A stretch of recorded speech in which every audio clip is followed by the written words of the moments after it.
So we are looking at lecture 7, which is Introduction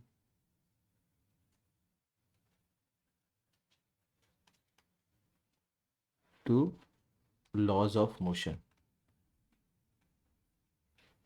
तो basically यहाँ पे 3 laws of motion के बारे में हमें डिस्कस करना है जो प्रपोज हुए मतलब बताए गए, जिनको बताया सबको और सब लोगों ने मान लिया, okay fine, you are right, इस तरह से।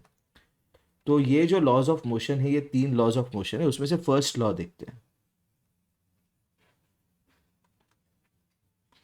Newton's first law of motion.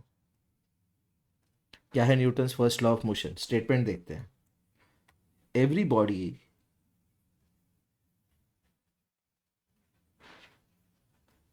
continues to remain in the state of rest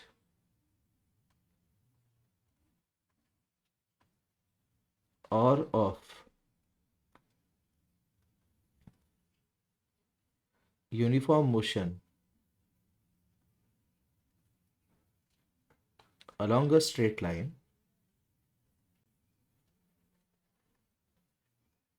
unless acted upon by an external unbalanced force। देखो ये वर्ड्स बहुत इंपॉर्टेंट है, एक्सटर्नल अनबैलेंस्ड फोर्स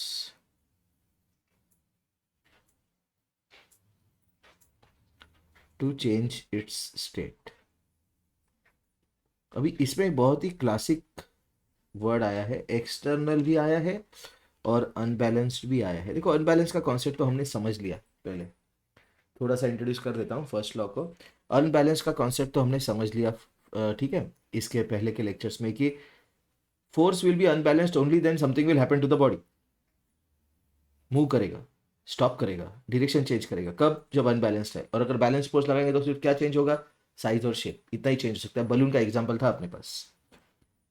लेकिन ये जो वर्ड है एक्सटर्नल, ये काफी इंपॉर्टेंट है। इसका मतलब क्या है? देखो अगर एक बस है,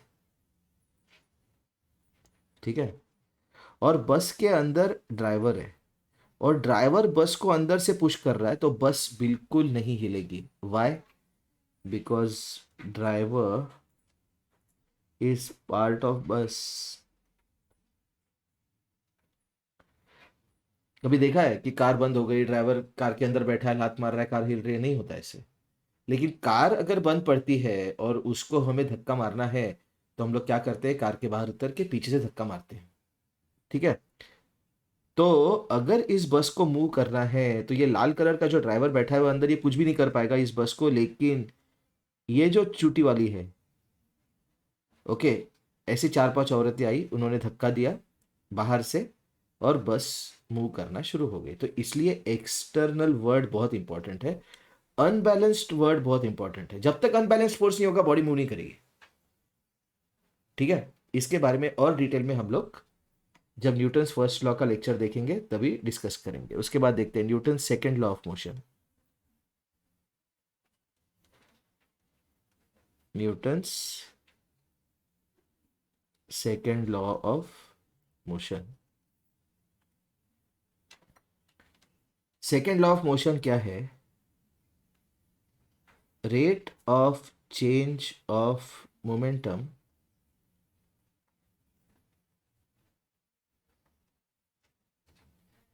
of a body is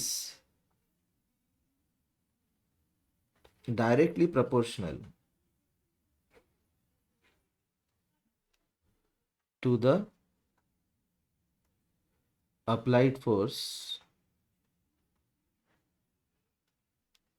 and takes place in the direction of force।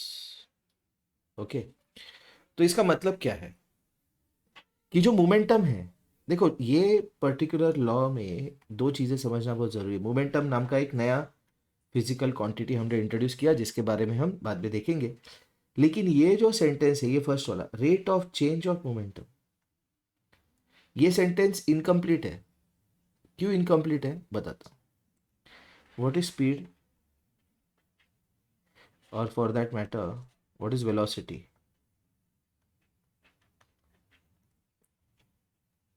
Rate of change of displacement, क्या बोलते हैं इसको? Velocity, rate of change of displacement. लेकिन कभी भी रेट ऑफ चेंज कहते हैं तो इसके बाजू में ये आना चाहिए विथ रिस्पेक्ट टू व्हाट। इस केस में है टाइम। और जब भी किसी रेट ऑफ चेंज वाले सेंटेंस में विथ रिस्पेक्ट टू व्हाट नहीं है, देखो हमें पता है velocity is equal to displacement upon time, ये पता है अपने को।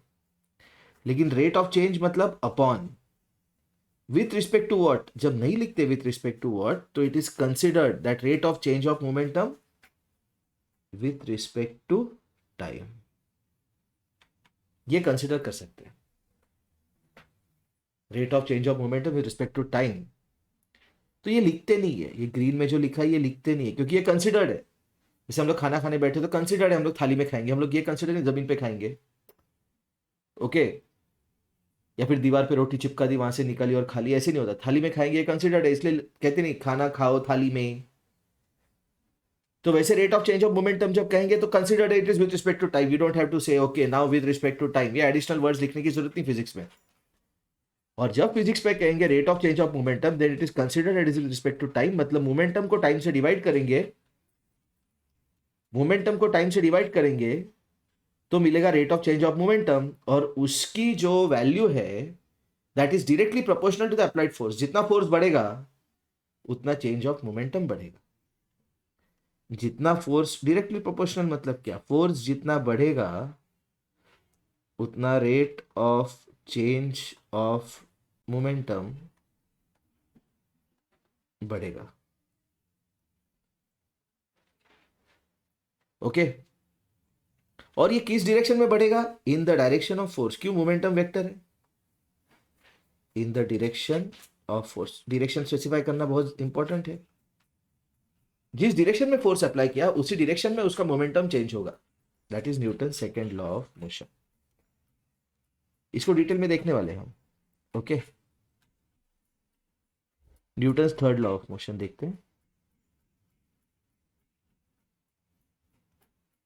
Newton's third law of motion.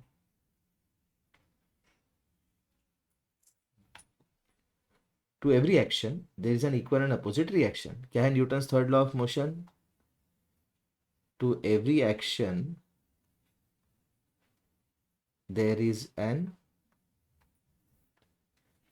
Equal and opposite reaction. क्या है Newton's third law of motion? To every action there is an equal and opposite reaction. अभी इसका example क्या है? बहुत बढ़िया एग्जांपल है। सपोज हम खड़े हैं अर्थ पे, तो we are standing on the earth, तो हम लोग अर्थ पे कुछ फोर्स एग्जर्ट कर रहे हैं, अर्थ अपने में कोई फोर्स एग्जर्ट कर रहा है। जो फोर्स हम अर्थ पे एग्जर्ट कर रहे हैं ब्लू कलर का, उसका नाम है वेट। बहुत इंपॉर्टेंट कॉन्सेप्ट है ये, उसका नाम है वेट। हम लोग वेट एग्जर्ट कर रहे हैं अर्थ पे, और अर्थ जो फोर्स एग्जर्ट कर रहा है अपने ऊपर, that is called as normal reaction. जो अर्थ एग्जर्ट कर रहा है फोर्स अपने ऊपर, उसका नाम क्या है? Normal reaction. तो हमने अर्थ पे वेट एग्जर्ट किया, इसलिए अर्थ ने अपने ऊपर नॉर्मल रिएक्शन एग्जर्ट किया। अगर अर्थ अपने ऊपर नॉर्मल रिएक्शन अपने वेट जितना एक नहीं करेगा अप्लाई, हमने अप्लाई किया समझ लो 70 किलो, ठीक है। वेट तो अभी आप किलो में मेजर करते हैं, बाद में पता चलेगा कि weight is force, therefore we have to measure it in newtons. लेकिन अभी समझ लो आपका वेट 70 किलो है, आपने आप जमीन पे खड़े हो गए, तो जमीन आप पे फोर्स कितना लगाएगी? 70 किलो जितना फोर्स लगाएगी, so that you are standing erect. अगर नहीं खड़े रहोगे वैसे तो अनबैलेंस्ड फोर्स हो जाएगा। ऐसे नहीं कि जमीन गुस्से आ गई, गुस्सा गई कि भाई आप मेरे पे खड़े हो गए तो अभी जाओ, मैं आपको लात मारती हूँ, जमीन ने लात मार दी, हवा में चले गए, पंछी बन गए, ऐसे नहीं होता। तो ये है नॉर्मल रिएक्शन जो अर्थ या जमीन अपने ऊपर एग्जर्ट करता है या सरफेस ऑफ कांटेक्ट एग्जर्ट करता है। जो सरफेस ऑफ कांटेक्ट है, वो जो फोर्स एग्जर्ट करता है बॉडी पे, that is called as normal reaction. तो what is Newton's third law of motion? To every action there is an equal and opposite reaction. कुछ भी एक्शन करेंगे हम तो उसकी वजह से एक नॉर्मल एक अपोजिट रिएक्शन होगा जो इसके इक्वल और अपोजिट होगा। जैसे फॉर एग्जांपल, अगर एक बंदूक है और इसमें से गोली अगर छोड़ दी तो बंदूक पीछे आ जाती है। गोली छूटने के बाद गोली आगे गई, बंदूक पीछे गई। Okay, fine. So what is Newton's third law of motion? To every action there is an equal and opposite reaction. इसके बाद देखेंगे हम Newton's first law in detail.